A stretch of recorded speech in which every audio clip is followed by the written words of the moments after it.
Welcome to insurance assist. मैं पुष्पांजलि आपका बहुत बहुत स्वागत करती हूँ। आज के वीडियो में हम जानेंगे एनसीबी के बारे में, यानी कि नो क्लेम बोनस क्या होता है। तो एनसीबी क्या होता है, एनसीबी का लाभ मैं कब और कैसे ले सकता हूँ, एनसीबी का डिस्काउंट मुझे कैसे मिल सकता है। अगर मेरी गाड़ी की पॉलिसी एक्सपायर हो चुकी है तो मुझे मेरे एनसीबी का क्या होगा। तो आज इन सारे टॉपिक पे हम डिटेल में डिस्कस करेंगे। एनसीबी क्या होता है। अगर समझ लीजिए आपने आपके इंश्योरेंस में साल भर में एक भी क्लेम किया नहीं है, तो नेक्स्ट ईयर जब आप पॉलिसी रिन्यू करते हैं तो आपको उसमें 20% का डिस्काउंट मिलता है। यानी कि अगर आपने इंश्योरेंस कंपनी का फ़ायदा करके दिया है तो आपको कंपनी नेक्स्ट ईयर इंश्योरेंस में डिस्काउंट प्रोवाइड करते हैं। उसे हम एनसीबी कहते हैं, नो क्लेम बोनस। एनसीबी का कब और कितना डिस्काउंट मिलता है, जैसे कि हमने फर्स्ट ईयर गाड़ी का कोई क्लेम नहीं किया है तो आपको नेक्स्ट ईयर पॉलिसी में 20% का डिस्काउंट मिलता है। और आपने अगर नेक्स्ट ईयर भी कोई क्लेम नहीं किया है तो आपको थर्ड ईयर जब आप गाड़ी की रिन्यूअल करते हो तो आपको 25% का नो क्लेम बोनस मिलता है। इसी तरह से आपको हर साल आप जब क्लेम नहीं करते हो तो 5% से बढ़ते बढ़ते 50% तक आपको नो क्लेम बोनस मिलता है, जो कि लास्ट स्टेज जो होती है नो क्लेम बोनस की वो 50% होती है।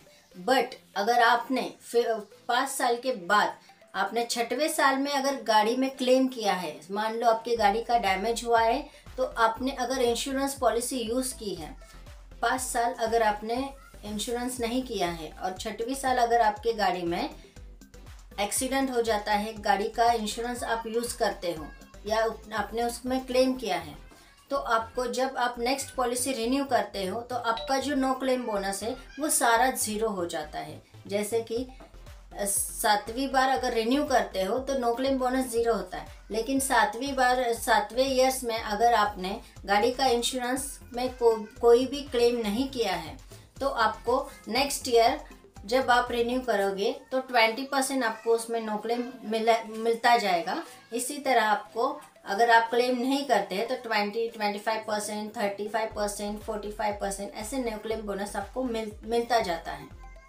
अगर मेरी पॉलिसी एक्सपायर हो जाती है तो मेरे एनसीबी का क्या होता है, तो आज हम जानते हैं। अगर आपकी पॉलिसी एक्सपायर हो जाती है तो 90 डेज़ के अंदर आपको पॉलिसी रिन्यू करनी होती है। अगर आपने 90 डेज़ के अंदर पॉलिसी रिन्यू नहीं की तो आपका जो भी नो क्लेम बोनस है, जैसे कि 20%, 25%, वो जो नो क्लेम बोनस है वो आपका एक्सपायर हो जाता है। तो आप जब आफ्टर 90 डेज़ आप पॉलिसी रिन्यू करते हैं तो आपको वो नो क्लेम बोनस नहीं मिलता है। इसीलिए आपको पॉलिसी जो है 90 डेज़ के अंदर रिन्यू करनी ज़रूरी है। और अगर आपने गाड़ी बेच दी है तो गाड़ी जब आप बेचते हो तो ये आप जान ले कि गाड़ी का जो एनसीबी होता है, नो क्लेम बोनस, ये वाहन का ना होते हुए बीमा करने वाले व्यक्ति का होता है। अगर आपने गाड़ी बेच दी है और आप जब नई गाड़ी परचेस करते हो तो नई गाड़ी का जो आप इंश्योरेंस निकालते हो तो वो नो क्लेम बोनस आपका उस पॉलिसी में ऐड हो जाता है, उसे हम एनसीबी ट्रांसफ़र कहते हैं।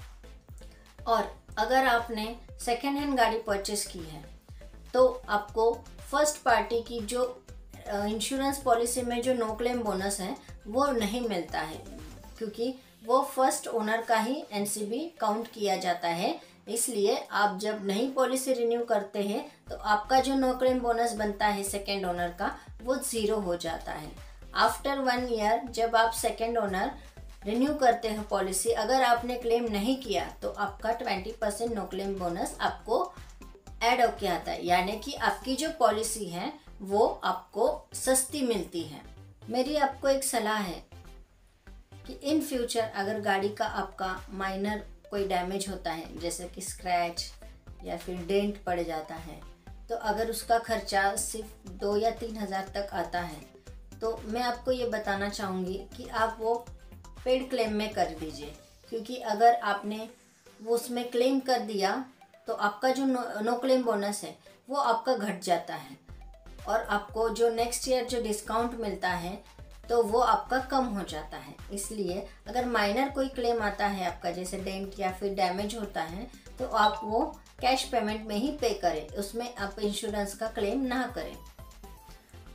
आई होप आज के इस वीडियो में आपके सारे सवालों के जवाब आपको मिल चुके होंगे।